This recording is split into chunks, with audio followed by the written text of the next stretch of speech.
All right, what's going on, y'all? Welcome back to another episode. I'm your boy, Swipa Cam. You know what time it is. Hey, we got my main man, Jason, in the house tonight. Jason, how are you doing today, brother? I'm good, Swipe, but thanks for having me on the show, man. I'm excited to talk some Nuggets. Good time to be a Nuggets fan. Yeah, facts. Yeah, man. Number one, I just want to say I actually appreciate everything you're doing, and I love the content, and thanks for taking the time to do this, bro. I think it's a really good discussion. Of course, I'm looking forward to it, man, anytime. All right, so just to get started, so obviously the Denver Nuggets, they have been cruising as of late. They're sitting at 32-13 at the top of the Western Conference, a half game lead over the Memphis Grizzlies. They won 15 straight home games. The Grizzlies are going for the 12th straight win versus the Los Angeles Lakers with no Anthony Davis tonight. So I got a question for you. I've heard some of your takes on the Nuggets and your concerns, which are legitimate about their defense, maybe keeping them from being a contender. What are some of your overall thoughts on maybe where they started the season and kind of what you've seen over the last 15, 20 games or so? Well, the precedent in NBA history with defense, I think, has a lot to do with the fact that defense translates to the playoffs in a way that sometimes offense doesn't. Because when teams are allowed to be more physical, it just inherently benefits teams on the defensive end more than it benefits them on the offensive end. With the Nuggets, though, I do think I predicted before the season that they would be the best offense in the league. And for me, what that meant was they didn't have to be as good defensively as like the Milwaukee Bucks, for instance, who struggled so much to score in the half court, or the 2020 Lakers, who struggled so much to score in the half court. Like the Nuggets are going to get great shots, better shots than probably most of the teams that are going to be in the playoff field this year. So for me, I was more concerned with them getting into that 15-10 range. Right. And they did not start the season well, but they've been defending at a really high level ever since then. I do think there's going to be some interesting lineup conundrums for them when they get to the playoffs from the standpoint of, total defensive ability in a lineup. Right. So there might be some nights where they have to go with a Bruce Brown over a Michael Porter Jr., for instance, in a closing group, or limit his minutes to a certain extent, because there's kind of like this concept of aggregate defensive talent. So like the total defensive talent of the unit. And KCP, which I thought was an amazing acquisition this last summer. I covered him when he was with the Lakers. I think he's one of the best closeout attackers in the NBA. He's one of the best transition guards in the NBA. He's a very good defensive player. Getting him and Aaron Gordon, who's a super versatile front court defender. If you have that third guy that can defend at a high level, like if a guy like Bruce Brown, for instance, Bruce Brown did an amazing job guarding Damian Lillard the other night, I thought, in that Nuggets win. If you have three guys that can defend at a really high level, I think all of a sudden things start to click a little bit better. But man, it can dip below a certain point. Like if Michael Porter Jr. is in that group, to where they just present too many opportunities to be attacked. So I think as long as they keep this current rate of defense up for the rest of the season and finish in that 10-15 range, I will be considering them at the same level as Golden State as a team that has potential to come out of the West and win the trophy. Yeah, what's interesting about what you say, I've been having a conversation with a couple of different people, but the Nuggets defense, so far, at least, Jason, and I would love your insight on this. It's not just been better, it's been considerably better with Michael Porter Jr. in the lineup as opposed to Bruce Brown. Now, my feelings about that have been a lot of that's because of the way the Nuggets play defense. They play a very hard hedge style. They like to play up at the level of the screen. They don't show often, and so what they want to do is try to get that little pocket pass going with whoever the big roll man is, or get the ball out of main ball handler's hands, or whatever else it might be. And so Michael Porter Jr. is a great rotation option because of his athleticism and his length. So I've had different theories about this, but for you, why do you think that the numbers as of right now might point to Porter, when he's in the lineup with the Nuggets, have a better defense overall than it may be with Bruce Brown, even though Bruce Brown's a better individual defender? So yeah, that's the key there, right? Is like when we get to the postseason, basketball fundamentally changes. Like I've been dealing with this specific conundrum with Laker fans for a while, because they're like, why are we struggling so much in crunch time? But LeBron and Russ are just killing everybody during the middle portions of the game. And it's because during the middle portions of the game, it's up and down, it's loose. There are, because of the rotation shifts, there's always like 2 or 3 bench players in the game at any given moment. You don't have your best players out there all the time. You get to the postseason, your top 5 guys are all playing 38, 42 minutes. and the bench guys are all playing one shift a half, Mm-hmm. and the personnel is better. They're much more likely to trap you in the half court.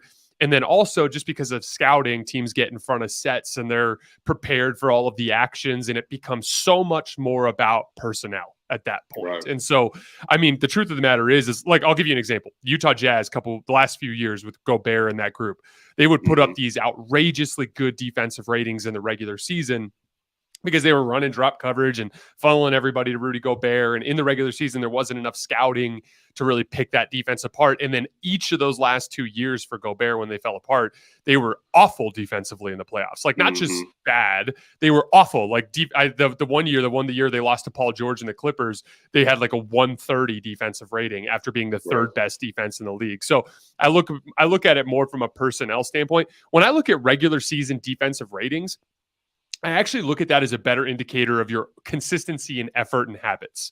So to me, that's less about what your defensive ceiling is. And it's like, if you're a top 10 defense, what that tells me is day in, day out in the regular season for 82 games, you tried harder. And that means that you built good habits. And the reason why I think that matters is when the stuff hits the fan in the playoffs, you fall back on your habits. And so I like it when teams have really good habits. I haven't checked the defensive ratings in a couple of days, but the Nuggets have crept all the way up to, I think, like 17 in defense. Yeah, they're on the way up. They dropped to 18th because of the last game versus the Wolves, but they crept all the way up to 16 from 28th, and then they're sitting in that 18 to 16 range on the season. And over the last 25, they're 10. Over the last 15, I think they're 7th, and then I think they're 5th over the last 10 or so, or something like that. Mm-hmm. Yes. Yeah. So they're trending in the right direction. But again, to me, that's more about their consistency and effort. Like early in the season, and I'm sure you can attest to this, like they were simply just trying to outscore teams. And they were actually having some success there, but that was part of the reason why they were only slightly above 500 instead of the dominant type of basketball they're playing now. And it's a credit to Mike Malone and those guys that they understood that, that was fun basketball. They were having a good time. They were getting some wins, but that wasn't going to get them the trophy. They needed to play more consistently, on the defensive end of the floor. But again, looking at personnel, and Jokic, for instance, is always going to struggle a little bit when he gets switched out onto guards, or when he has to come up to the level of screen when he's the screen when he's dealing with quicker guards that can beat him off the dribble or beat him with pull-up shooting. That goes without saying. But if you have a certain amount of athleticism around him, then you can rotate out of it. That was the big problem with the Jazz, is it was teams would pull Gobert away from the paint through switches or pick and roll or whatever it was, and it wasn't Gobert that was getting them beat. It was when the first rotation needed to happen, it was guys like Mike Conley making that rotation. And, Royce O'Neal was really the only good defensive player in that group. And so if you have Aaron Gordon and Bruce Brown and KCP on that back end, and Jamal Murray is, to me, he's firmly, average to slightly below average defensively. Like, he's not a weak link by any stretch of the imagination. So if you have a certain amount of that athleticism around him, then you can cover for Jokic in a way to where I think Jokic has a case to be the best offensive player in the league right now. And so if you couple that with what with a functional defense, suddenly that becomes a super intimidating playoff opponent. Right. And just for the sake of time, too, because, want to make sure we're honoring that. But I actually want to get into that MVP conversation a little bit because, I've listened to you. You did talk about Kevin Durant, I think, as of a couple of weeks ago. This is before KD went down, and then right after he went down, because they were on I think they were 18-2 over like a 20-game sample size or something like that. They had the best offense in basketball, basically, best shooting team. They had a top 2 defense. I mean, Nick Claxton, DPOY candidate, all kind of stuff. I really actually have enjoyed watching them kind of come together. But I think the thing that I'm curious to see with Jokic is currently pacing out about 25.1, 11, 9.9, a 69.8% true shooting, which is obviously the highest ever for a insane 20 plus per game point score. Right. Nuts. Do you think that where things stand right now, the Nuggets at 32-13, Luka Doncic is in the 5th seed, averaging 34, 9-9, almost 50% from the field, like, Tatum is having a crazy year, 31, 8-4. Embiid is doing 34, 9-4. I mean, it's just the NBA is littered with great talent. Do you think that with the way things stand for Jokic right now, that he is in line to be the first player since Larry Bird to win a 3rd straight MVP? Well, to be clear, he's the Vegas favorite right now. Right. My producer sent me that this morning saying, like, hey, because we're going to do a little video on it next week. And, like, here's the thing, and this is the thing I struggle with a lot of fans. Like, for instance, like I actually love Nikola Jokic. I love most of the guys at the top of the league. Ironically, the only guy that's a top tier superstar that I kind of don't like is Joel Embiid. I find his foul grifting and flopping to be not just dangerous but unlikable, and Like the and Danny hard Green to. play from last year. The Danny Green play makes me Yeah. mad, Cam. I'm Right. mad about it because like he didn't even get touched and he fell into his teammate's leg and messed with his career. I have a huge problem with that, but that's a whole other thing. My point is, what I'm trying to say is like I like all these guys. I'm a basketball fan at my core, and but when we start to rank them, it's one of those things where it'll be like, oh, like I think Jokic is, the fourth best player in the world right now, or fifth best player in the world. And that sounds disrespectful, but it's like you're looking at the guys above him, and it's like it's Giannis, it's KD, and it's Steph and Luca, and these guys are they're like, and if they are above him, they're just barely above him, right? Because all of these guys are so good, and so sometimes these discussions turn into more nasty than they need to be because like, hey, like they're all amazing. Like I don't know what to tell you. We're splitting hairs here between these guys, and you're right. Like as it pertains to the MVP, Tatum I think has a very legitimate chance. I think Giannis is someone you got to consider for a late season run because he's been floating them in the standings with guys out of the lineup. If they get guys back and they rip off a win streak, like they're going to be right there in the mix. Even like Ja Morant with how good the Grizzlies are if they win enough games. And then obviously Joel Embiid is right there. Kevin Durant's only missed 5 games this year, so he's not out of the mix by any stretch of the imagination. But right now, I agree with the idea that Jokic is the favorite. My preseason pick was Giannis, and I'm going to stick with that until it gets a little bit deeper into the season. But the thing with Jokic that separates him from the rest, he's got the metrics. He's in consideration for best player in the world, which is a huge thing for me. The big separator is the on-off stats. The difference between how good the Nuggets are when he's on the floor versus when he's off is obscene. It's like almost 30 points per 100 possessions. And all the other guys we're considering there, like KD, it's like 12, and like Tatum, it's like 6, and there's just a complete difference in the level of value. And so at the end of the day, like as far as the 3 in a row goes, you can get mad about it if you think like he maybe didn't deserve one. Like I thought he deserved the first one. Last year I would have given it to Giannis, but if he earns it this year, he earns it this year. Like at the end of the day, like you can't just take away his third MVP just because you're mad about a previous one. That doesn't make any sense. If he's the rightful MVP and the Nuggets are the 1 seed and he's putting up these ridiculous numbers on 70% true shooting and the Nuggets can't win the minutes when he's off the floor, then he's the MVP. Like I hate to break it to you, but it's that simple. And if it happens to be right after he's already won 2, so be it.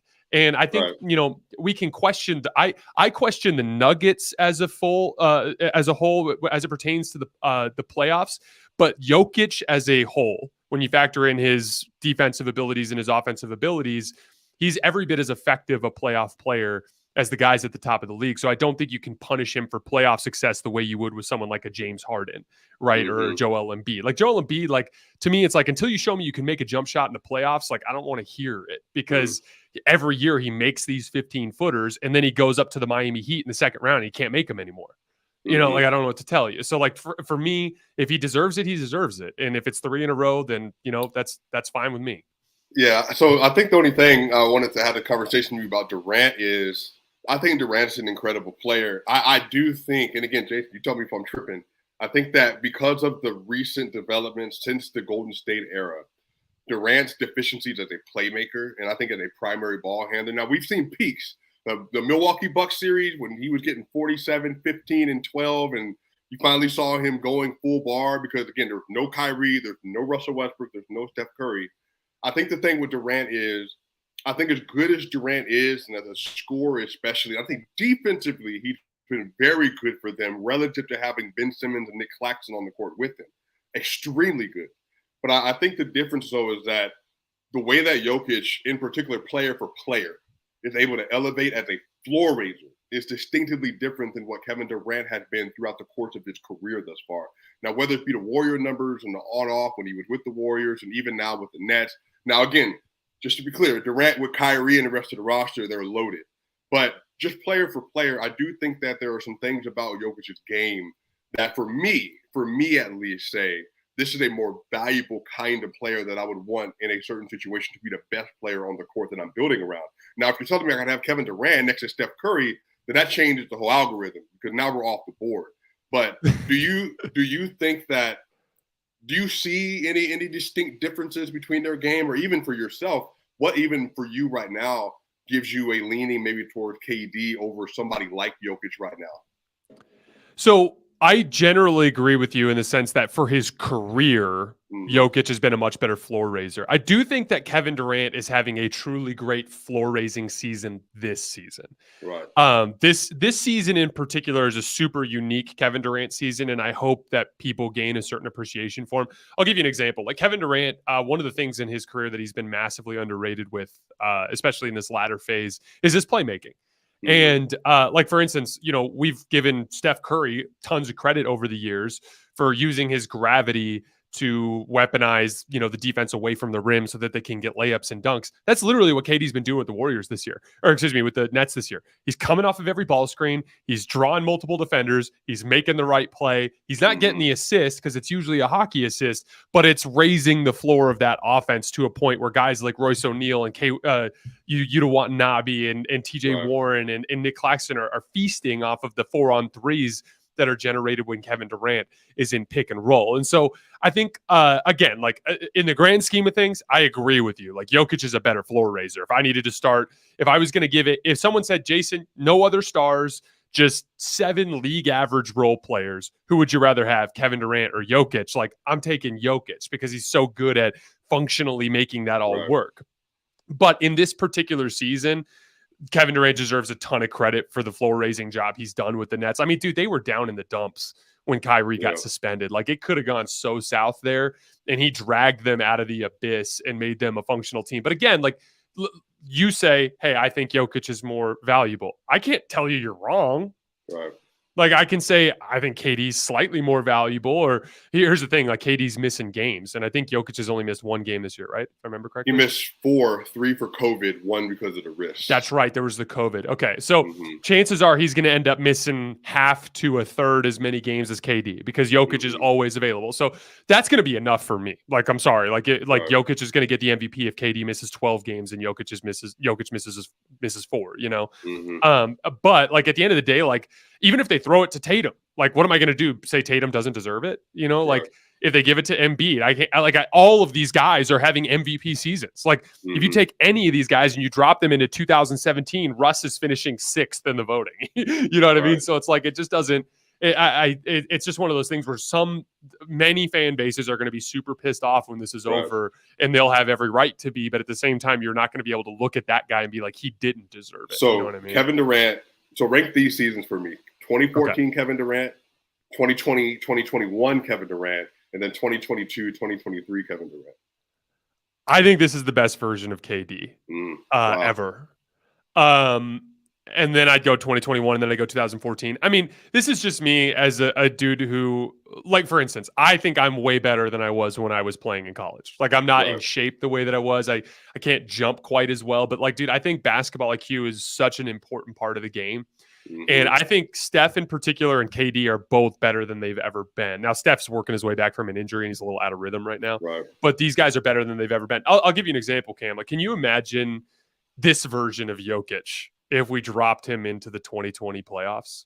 Oh yeah, it's cooked. Like, you know what I mean? Like these guys, there's so much value and experience, especially in the playoffs. And like, there's like a level of comfort, for instance, like you drop Jokic in the playoffs this year in a pivotal game 5 in the second round. Like, that dude's going to be comfortable in that game.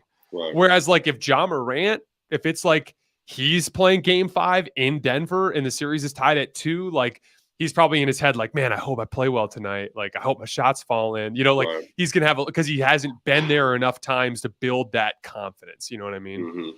So I guess to close this out, kind of last 5 minutes here, with the Golden State Warriors, I picked them to start the season. I thought they were going to be the best team in the West. And then even the first 20 games, I was like, I still think they're going to be a top 4 seed because I'm really confident in what they have. They got the legacy, they got the players. But But Jason, they literally cannot beat a good team on the road. And I think yesterday versus the Celtics, just the late game collapses, even just uncharacteristically by Steph with the turnovers. How sold are you that at where they are right now, and again, even the defensive deficiencies that they're having, plus the bench, how sold are you that by the next 37 games, basically 38 games for them, that they're going to be able to actually pick it up and get back to the top of the West in terms of being one of the 2 or 3 elite teams? So in order to be like the bona fide championship favorite, like, oh my gosh, like pick against them and you're crazy, they need to make a trade. I mean, you saw in that Celtics game last night how their physical disadvantages really hurt them. Like they desperately need Jonathan Kuminga, which goes to tell you how limited they are in front court size and athleticism. Robert Williams just jumped like pogo sticking over everybody to grab every single offensive rebound. I think that this is where I've just seen this so many times in my time following basketball, where particularly defending champs and teams that have guys that have multiple championships, they really struggle in January and December and February, just staying interested and playing hard during the regular season.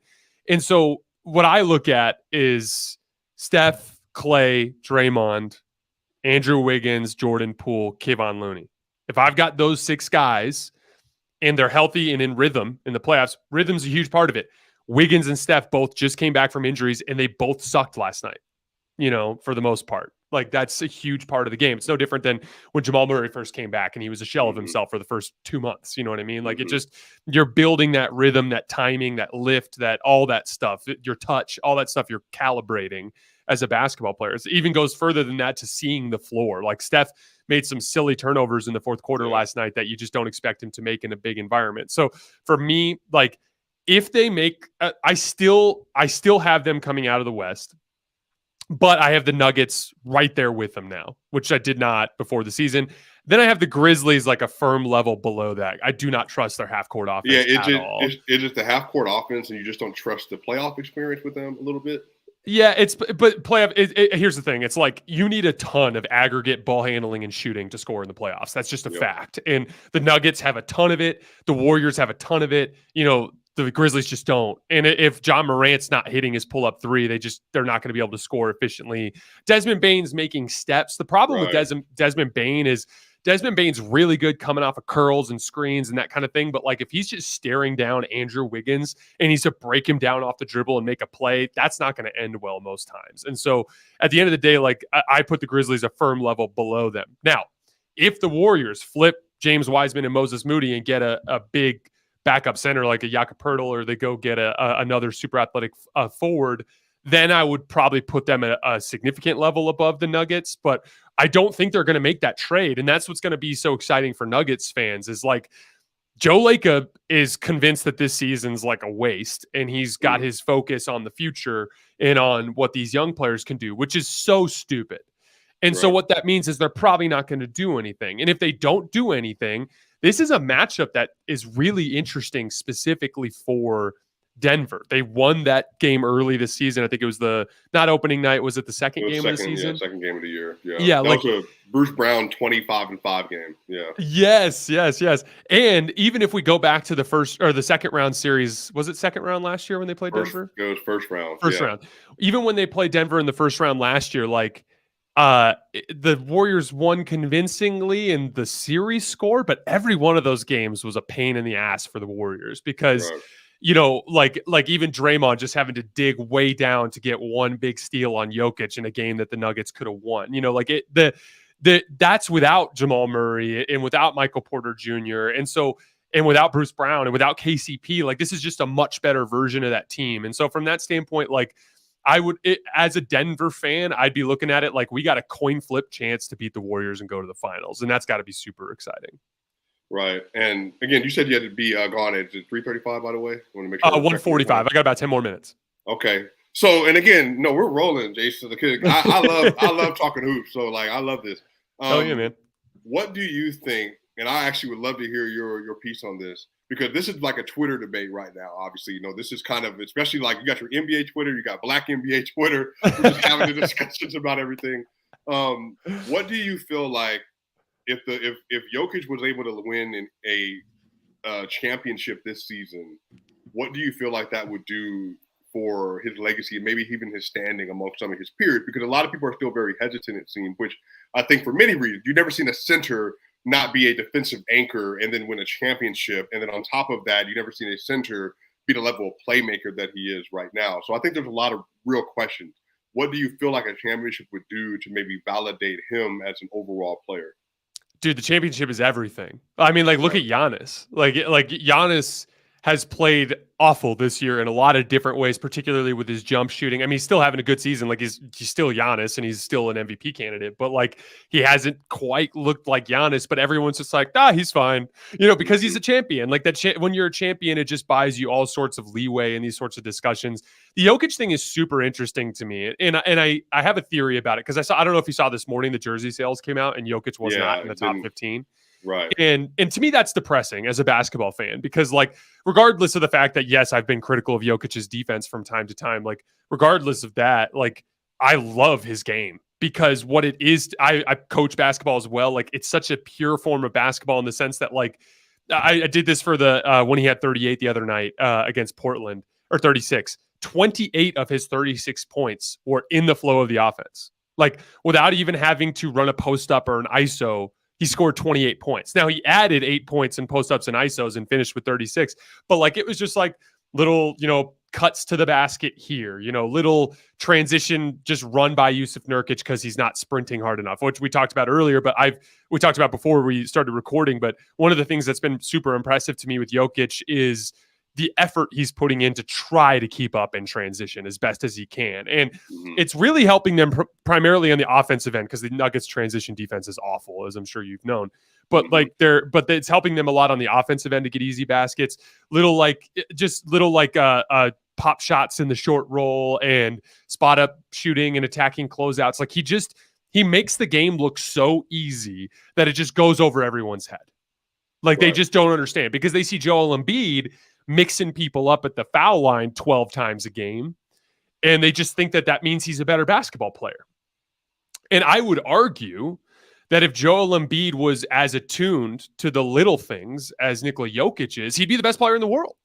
But he's not. And, I say easy, and easy is not the right word because easy makes it seem like anybody can do it. And to me, it's basketball IQ. Like, Jokic's basketball IQ allows him to identify the easy in a way that a lot of other players can't. And that's how you end up with a 70% true shooting percentage on that type of scoring volume is he doesn't need to rely. Like Paul, I'll give you a perfect counterexample is Paul George. Paul George is one of the most skilled wings that we have in this league. And his, highlight film from every single game is amazing with the type of shot making that he displays. But that dude does not target easy shots nearly enough. And so his impactfulness as a scorer doesn't match up with his talent level. And that's, that's a big differentiator for me. And so I am bummed out from the standpoint of why Jokic doesn't get the requisite credit that he deserves, because I think, I'm sure you saw that Austin Rivers clip that was going around of him complaining the younger levels of basketball. And the big thing to me there is less about the antics. Like the antics don't bother me. To me, that's just, kids like to have fun, and I'm not going to get mad at them about that. To me, it's like we don't do a good enough job of promoting the types of things that Jokic does, because those are the things that actually get you to the NBA. Like if you're going to be a role player and you're going to play one day for the Denver Nuggets on the wing, you have to be able to do that stuff. And so we need to be teaching these kids how to do that stuff and promoting that stuff and celebrating that stuff, and not having literally the top 4 basketball player in the NBA not even be top 15 in jersey sales because nobody cares about the way that he's winning games. It's kind of depressing, but I'll get off my soapbox.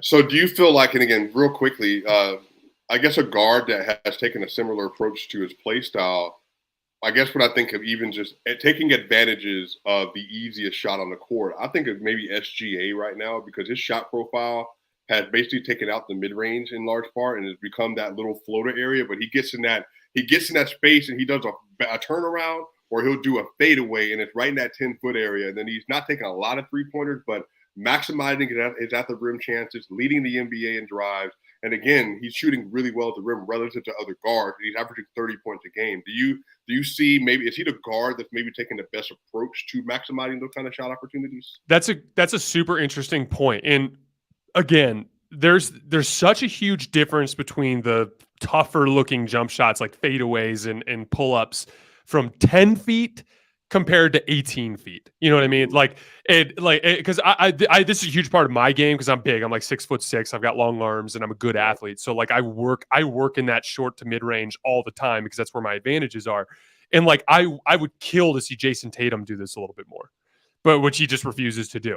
But like again, SGA is getting his shoulder into your chest at 10 feet and rising up for a fadeaway. At that distance, it doesn't need to be, you don't need to get as much power behind the shot. And so you can focus more energy towards being accurate. These like super difficult 18-foot fall away jump shots are they might as well be a step back 27-footer. Like they're just so much more difficult. There's only been a few guys in NBA history that are reliably hitting fadeaways from that distance, and it's like Kobe and MJ. You know what I mean? Like so SGA, it's kind of like an old man game because he's just all these little short jump shots at 10 feet, 12 feet. And then, yeah, like his ability to get to the rim is I haven't checked in about a week, but pretty sure he averages more restricted area finishes than John Morant every game. And so he's been, as a basketball fan, getting exposed to how good he's been this year has been really fun. And I'm just, with Chet Holmgren coming back next year, and that team's got a trade to make too. I think they need just a little bit more of a veteran presence. I actually think next year the Thunder are going to be what the Grizzlies were last year. Like I think we're going to be looking up 2 months into the season and we're like, the Thunder are 25-8. Like that's crazy, that's what I'm looking forward to. Well, my last question for you will be, because on this Giannis point, I'm not sure. I've gotten into this with Richard Jefferson, like playfully about Giannis. I don't think Giannis has had a top 4 or 5 year this year. I think Embiid's been better than Giannis. I think Tatum's been better than Giannis. That's fair. But it's not even just the shooting. It's just like overall, they're just maybe the knee injury. How confident are you that when Giannis gets maybe back fully right with Drew Holiday and Brook Lopez, we don't know what can happen with Chris Middleton. How confident are you that the Bucks will be able to turn it around fast enough to be able to face against a fully healthy 76ers team or a fully healthy Celtics team and be able to take them down the stretch in the Eastern Conference Finals and make it to the championship?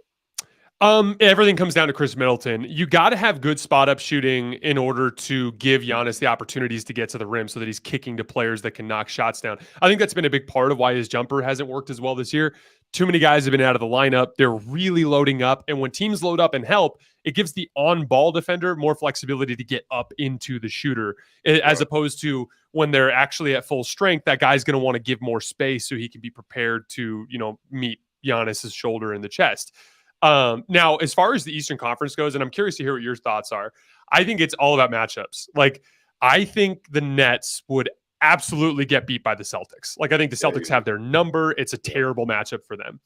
But I also think that the Bucks have the Celtics number a little bit. Like last year without Chris Middleton to push them to the brink the way they did. Now you add Joe Ingles into that mix. If Chris Middleton comes back, like I think the Bucks would probably beat the Celtics. I'd make them slight favorites. But then I also think that the Nets could beat the Bucks. They've got the type of length and athleticism to bother them around the paint.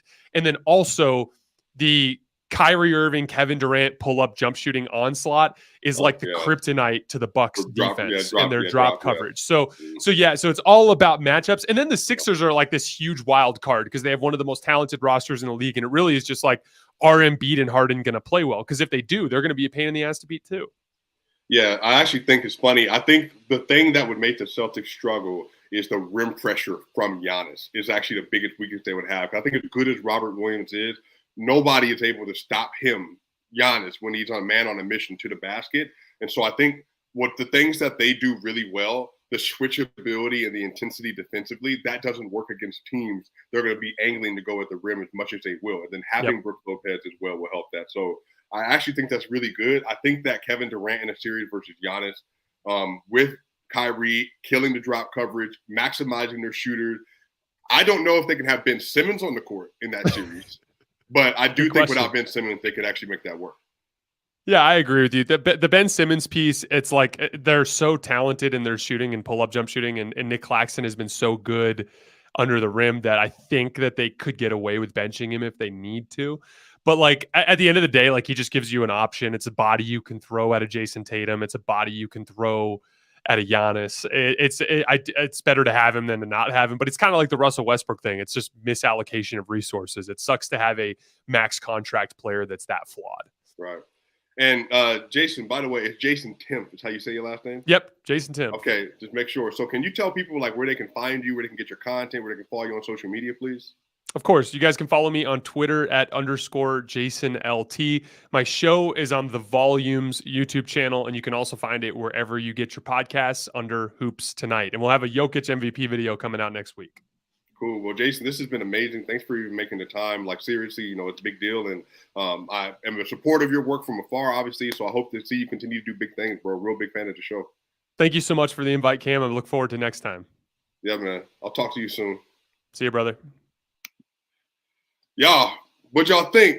I thought that was a great episode, man. I thought that was a lot of love, man. I thought that's a really, really smart basketball mind, like for real. So I appreciate him making the time to do that. I do think it's really interesting, and I'm really curious to see how the season continues to unfold. I think the Denver Nuggets are onto something special. I think that with Murray, Porter, AG, KCP, Bruce Brown, with Christian Brown, with Bones Highland, and obviously with hopefully, I believe, to be the 3 straight MVP winner, I do think they have an opportunity to do something really special. I think the West is wide open in ways it hasn't been. Even when I'm looking at the Golden State Warriors last night versus the Boston Celtics. Again, as much as I respect their big 3, including Iggy and Steve Kerr, I am not impressed with how they handle pressure on the road at all this year. I think the Nuggets have shown to be a better team, obviously. I think that they've shown to be able to put a lot of pressure on you defensively, and offensively, no one's touching them right now in the NBA. And obviously having Jokic surrounded by competent floor spacers, competent ball handlers, and competent defenders. We've never seen him lined up with this level of success around him to take on an advantageous matchup versus whoever they're playing against. So, we'll have to see, bro. I think Memphis is going to be really good. They're maybe in line to win 12 straight tonight versus the LA Lakers. Memphis is on a high win streak. Ja Morant's playing well. Jaren Jackson Jr. might be the DPOY. Dylan Brooks is playing really good defense. And then on top of that, they got Steven Adams. They got Brandon Clark. They have a nice roster. Zion and B.I. will be back eventually for the Pelicans. And then you got the Sacramento Kings with potential MVP candidate in Domantas Sabonis and De'Aaron Fox. They might have 2 All-Stars in that roster with Kevin, Kayvon Huerter, Rashawn Holmes, and a roster full of nice veterans and young players like Malik Monk and Davion Mitchell, who could do something really special as well. And then the OKC Thunder got Shea Gilgeous-Alexander, Josh Giddey, and a host of other young players that are looking to prove a point.